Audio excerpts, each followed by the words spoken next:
Expo ইলেকট্রনিক্সের পক্ষ থেকে বিভিন্ন ডিলার পয়েন্টে এই ডিসপ্লে সহ টেস্টিং বক্সটি দেওয়া হয়েছে। অনেকেই বলছেন যে কিভাবে এটি দিয়ে টেস্ট করবেন।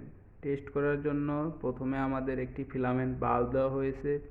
বক্সের সাথেই ফিলামেন্ট বাল্বটি এই সামনের দিকে যে হোল্ডারটি আছে এই হোল্ডারে লাগাতে হবে।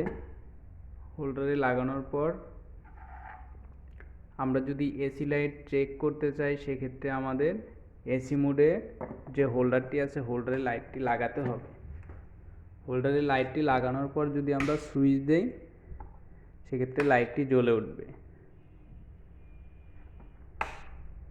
এবং যদি আমরা ডিসি মোড চেক করতে চাই সেক্ষেত্রে ডিসি যে লেখা আছে ডিসি লেখা যে হোল্ডার আছে ওই হোল্ডারে লাগিয়ে হোল্ডারের সুইচটা অন করলে লাইটটা জ্বলে উঠবে। যদি লাইট নষ্ট থাকে সেক্ষেত্রে লাইট জ্বলবে না, এবং যদি লাইট শর্ট থাকে সেক্ষেত্রে সিরিজ লাইন জ্বলে উঠবে। ধন্যবাদ সবাইকে।